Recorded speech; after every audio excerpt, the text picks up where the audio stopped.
E aí, gente bonita, pra quem não me conhece, eu sou a Aniele de Jesus, ou você pode me chamar de Outono, muito prazer. Estamos aqui mais uma vez nesse canal, cumprindo o roteiro de trazer aqui um vídeo pra vocês toda semana, pra falar sobre dependência emocional e dívida emocional. E eu te pergunto, você sabe a diferença entre esses termos? Você já ouviu esses termos? Você acha que se enquadra em algum desses termos? Se você não faz ideia do que eu tô falando, fica aqui que a gente vai conversar sobre. E no final desse vídeo você não só vai entender, como vai tentar se mapear aí pra descobrir e tentar desvendar sinais possíveis se você sofre aí de um desses monstrinhos emocionais. Então vamos começar aqui falando da dependência emocional, que é um termo mais conhecido, né, aí a gente ouve muito nas redes sociais, a gente já ouve muito em vídeos, muita gente falando disso. Mas eu quero trazer aqui para você que existem dois lados da moeda da dependência emocional e geralmente a gente ouve muito falar de apenas uma delas. Então, primeira coisa que eu trouxe aqui, eu joguei no Google, sabe? Dei um Google pra ver o que a internet me trazia como definição e eu achei uma definição interessante que inclusive a gente vai mergulhar pra entender nela aqui, pra você entender daí que tal de dois lados da moeda que você tá falando. Tá falando de quem sofre e de quem não, e de quem faz a pessoa sofrer. Não, não estou falando disso. Existem dois lados da moeda na questão da dependência emocional. Então vamos aqui, a definição que eu encontrei na internet, né? Diz assim: padrão comportamental no qual uma pessoa se torna excessivamente dependente de outra pessoa para satisfazer suas necessidades emocionais. E aqui, essas duas palavrinhas aqui que eu quero aprofundar com você. Satisfazer suas necessidades emocionais. E quando a gente fala de necessidades emocionais, aqui tá o grande bizu, assim, dos dois lados da moeda. E vale aqui pontuar que dependência emocional não necessariamente se refere somente a relacionamentos amorosos, que fique claro aí. É claro que é o que a gente mais costuma ver, mas não só em relacionamentos amorosos, beleza? Então, vou trazer um exemplo aqui que eu gosto muito de usar, mas que não serve para 100% dos casos de dependência emocional. Isso significa que eu não estou dizendo que todo mundo que tá nesse papel aí social, que ele tem uma relação de dependência emocional com outra pessoa, tá? Porque podem ir para outros caminhos, mas eu vou trazer esse exemplo aqui, mesmo assim, porque eu achei o exemplo, acho que é um exemplo interessante.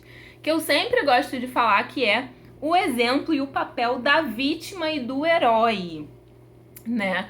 E que quando esses dois se encontram, dá um match maravilhoso, mas que não se sustenta a longo prazo. A vítima, esse papel de vítima, é muito esse lugar do... Eu vou trazer esse papel de vítima para esse contexto da dependência emocional, tá? Existem outras formas de se analisar esse papel.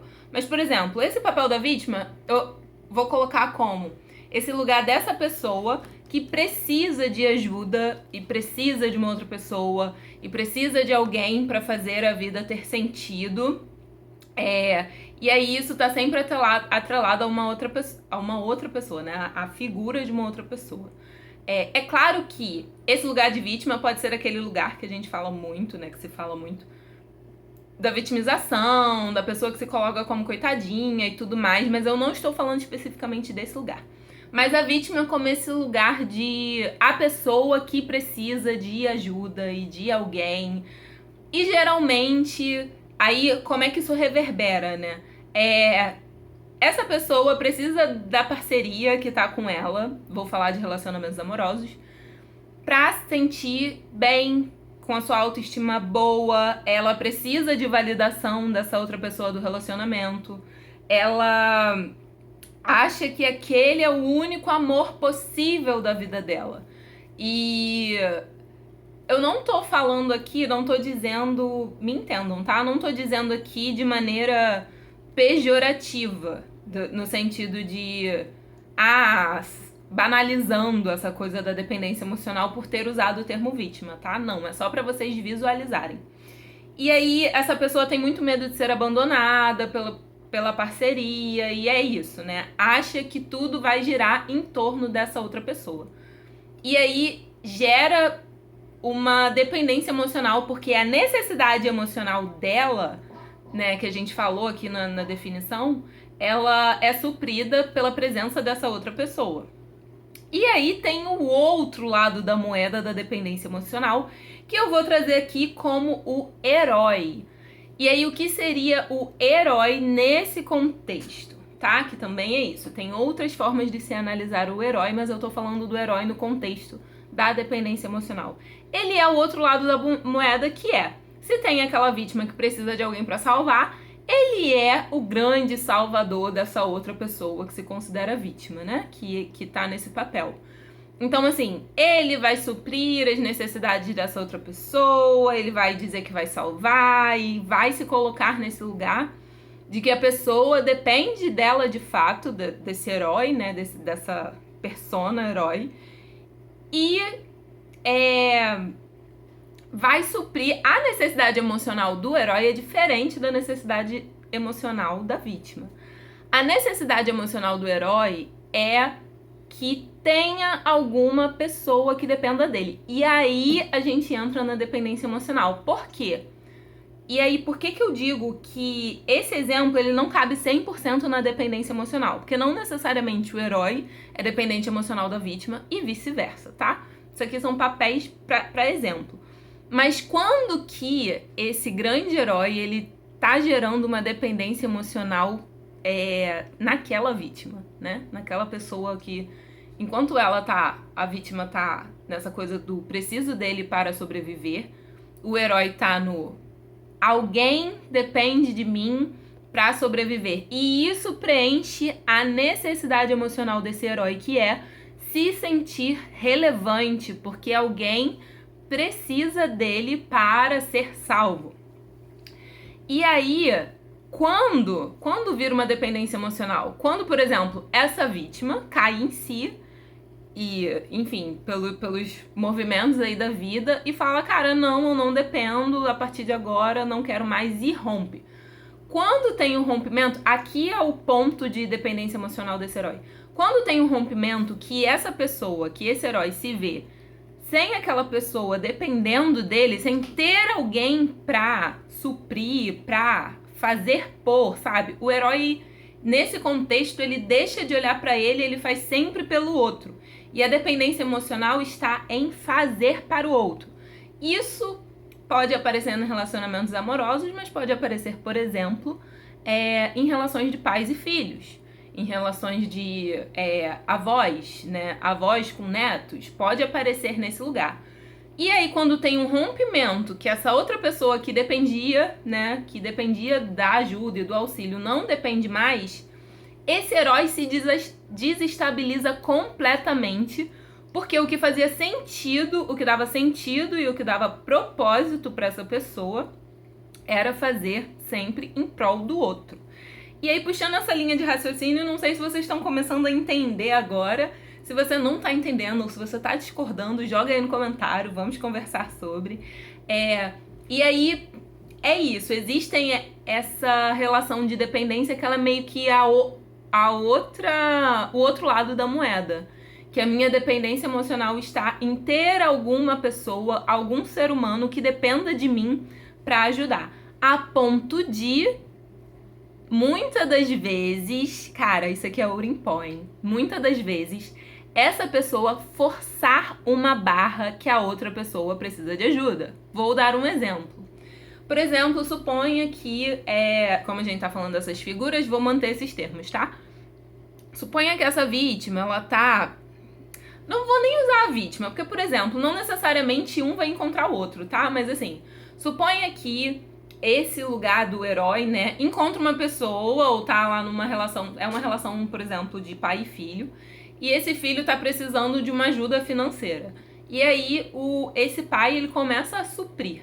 Quando o filho se reorganiza e rompe com esse lugar, o pai que está nesse lugar de herói de dependência, cara, que eu não lembro se esse termo tá certo, que é o que se chama de codependência, mas eu não, talvez seja que é esse lugar do outro, né, nessa relação. Mas eu não tenho certeza porque tem muito tempo que eu não leio sobre, mas eu acho que era essa relação de esse lugar do fazer pelo outro. Mas enfim, se não for, esquece esse termo e a gente, enfim, posso trazer em outros vídeos aqui se for de fato ou não. Mas assim, a pessoa chega a um ponto de se sentir muito mal porque a outra não depende dela. Então, muitas das vezes, esse herói quer forçar uma barra, mesmo quando não precisa mais. Não, você precisa de mim, você precisa da minha ajuda, eu preciso te manter aqui no meu quadrado aqui para preencher o meu déficit emocional, a minha necessidade emocional. Entendidos até aqui? Então, beleza, falamos aqui de dependência emocional, agora a gente vai falar de dívida emocional. Que raio é isso de dívida emocional? Dívida emocional é um senso de dívida emocional, tá? Não significa que você está em dívida emocional com ninguém, mas você se sente em dívida emocional com alguma pessoa. E aí aqui é importante falar que quem tem esse senso de dívida emocional não necessariamente tem dependência emocional com o outro, na relação com o outro, você vai entender. Aí eu defini aqui, né? A pessoa não depende necessariamente do outro emocionalmente, mas se sente em dívida com o outro por tudo que o outro já fez por ela. Então, por exemplo, se um grande amigo seu te ajudou em um momento que você estava passando alguma necessidade, seja financeiro, seja de um relacionamento. Isso pode aparecer muito também em relacionamentos parentais, né, de familiares e tudo mais. E aí aquela pessoa fez tanto por você que hoje mesmo você pode estar morando em outro lugar, vivendo outra vida e fazendo outras coisas, mas você se sente em dívida emocional com essa pessoa. E aí isso reverbera em algumas áreas aí, se você não souber, não se atentar. A primeira vez que eu ouvi esse termo, dívida emocional, eu vou trazer aqui como exemplo, que eu acho um exemplo bem importante. A pessoa usava esse termo para falar, por exemplo, geralmente, inconscientemente, as pessoas vão pedir dinheiro emprestado para quem elas sentem que tem uma dívida emocional com elas. Porque quando elas pedem para essas pessoas, a probabilidade de levar um não é muito menor. O contexto que eu ouvi isso foi...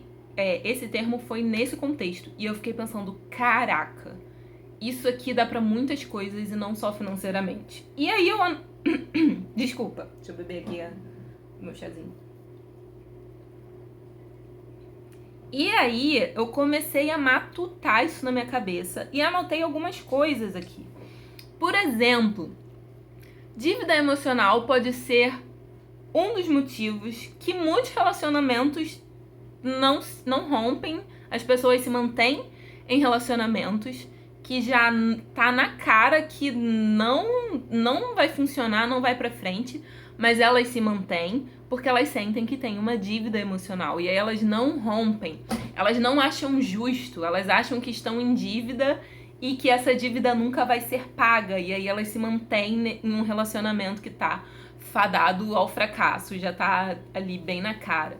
Aí, exemplos, né? Por exemplo, essa pessoa pode ter passado um período de doença com essa outra pessoa e aí ela não se... Agora que está saudável, enfim, mas por sustentar por muito tempo, ela não consegue romper. Pode ser também questão financeira, de ter essa relação que o outro sustentou por muito tempo, essa outra pessoa, e agora que tá tudo bem, resolvido, ela... Eu tô falando de contextos e contextos, tá, gente? Tô falando assim, contextos de relacionamento que tá na cara que não... que pela vida, sei lá, pelos objetivos, mudaram e que já tá na cara que não tá bom, mas que a pessoa tá levando aquilo porque ela sente que tem essa dívida emocional. Um outro exemplo que eu já dei aqui, né, que foi por onde eu ouvi, emprestar dinheiro, cartão de crédito, essas coisas assim que você não dá não pra pessoa porque você se sente em dívida emocional. Aqui é um ponto muito chave aqui. Inconsciente, isso é inconsciente, tá? É claro que estamos conversando sobre isso agora, você vai começar a pensar sobre e talvez você vá trazer isso pra sua consciência, beleza, e sair do inconsciente, mas geralmente é inconsciente, que a gente não tá pensando sobre isso. Mas dívida emocional é sinistra, porque ela pode ser um grande limitador pra você dar pulos na sua vida super necessários, né? Por exemplo, você pode você querer e ter um projeto de sair da casa dos seus pais, mas você não fazer porque você se sente em dívida emocional com seus pais e eles vão sentir muito se você sair da casa. Um muito comum. Cursar e seguir uma profissão que você não quer, que você não gosta, mas porque é uma profissão que o seu pai ou que a sua mãe deseja pra você e você não consegue dar não porque você se sente em dívida emocional. E aí, como eu descobri, foi uma coisa que me surgiu, né? Eu comentei até na outra rede social lá sobre isso, eu fiz um post que foi coisas que já falei na terapia, enfim, que essa coisa de alavancar financeiramente, né? Ao mesmo tempo que eu entendo que é honrar todas as mulheres que vieram antes de mim, porque eu cheguei num lugar hoje que todas as outras mulheres que vieram antes de mim na minha família não chegaram. E assim, tô caminhando, mas às vezes eu me sinto meio uma fricção entre querer evoluir mais, porque inconscientemente eu pensando e refletindo sobre, eu entendi que ao mesmo tempo que eu entendo que chegar aonde essas mulheres não chegaram é honrá-las de alguma forma, parece que eu estou traindo essas mulheres porque elas criaram todo um ambiente, todo um lugar seguro, a partir de tudo que elas construíram e que foi possível construir, sabe? Fugiu o termo, mas me manter nesse lugar seria também, lógico que, enfim, né? Mas assim, parece ser honrar de alguma forma, porque foi uma coisa que elas cultivaram, entende? Com que elas conseguiram.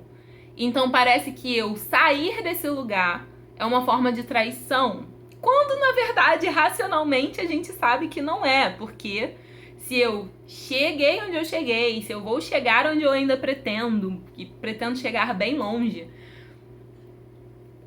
cara, isso é honrar quem fez por mim, sabe? Não chegando. Mas enfim, aí há toda aquela confusão na cabeça, mas eu entendi isso. Aí, por quê?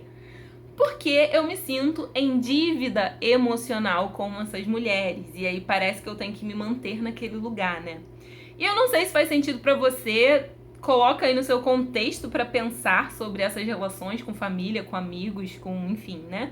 Com você mesmo, às vezes. Mas que isso pode ser uma grande crença limitante que inconscientemente te impede de fazer movimentos que você precisa fazer pra você chegar onde você tem que chegar, sabe? Tá, Aniele, beleza. Entendi o que é dependência emocional, entendi o que é dívida emocional, talvez me familiarize aí com algum desses termos no meu contexto. O que eu faço agora? Agora você pega papel e caneta e você anota isso que eu vou te falar, pra você tentar mapear aí e descobrir que tudo que a gente resiste, a gente não modifica. Quando a gente compreende, traz a consciência, aceita, aí a gente tem a capacidade de mudar, de gerar mudança naquilo que a gente tá tentando melhorar, né? E aí o que fazer? Primeiro, se mapear. Quem são essas pessoas que você acha que você tem? Dívida emocional, dependência emocional, não sei. O que te causa Quando, por exemplo, você não fala não pra alguma pessoa porque você sente que tá sendo injusto. Acho que isso é uma coisa que eu coloquei aqui. Dificuldade de dizer não. Tá, como é que eu sei? Você só consegue... Porque isso pode ser uma questão de personalidade, mas você só consegue dizer não pra uma pessoa ou você não consegue dizer não pra ninguém. Se você não consegue dizer não pra uma pessoa, pode ter alguma coisa aí que seja relacionada a isso, né? Então coloquei, né? Quem, o que te causa, o que essa pessoa, essa relação, o que te causa e por quê. Aí tem um exercício muito interessante de se fazer, que é, cara, não sei, não faço ideia. Tá, se você soubesse, o que seria, hipoteticamente, a primeira coisa que vier na sua cabeça? Que pode estar por aí, beleza? Isso pode ser uma resistência inconsciente pra você não achar. Combinado? E aí, uma outra pergunta que muito pra se encarar de frente, assim.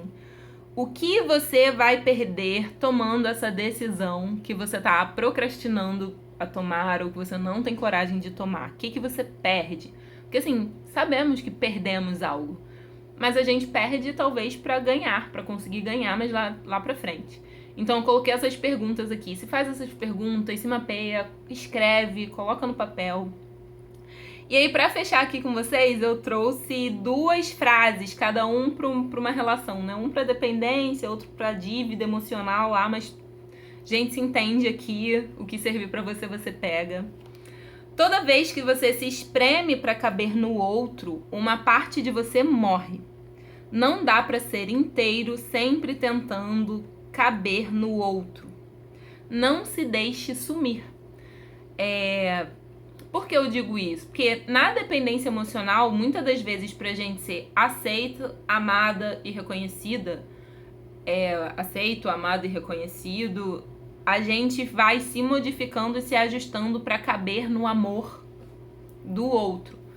E muitas das vezes acontece de quando a gente rompe o relacionamento, a gente se dá conta de que a gente, cara, deixou de fazer um monte de coisa que a gente fazia, deixou de ser a gente, sabe?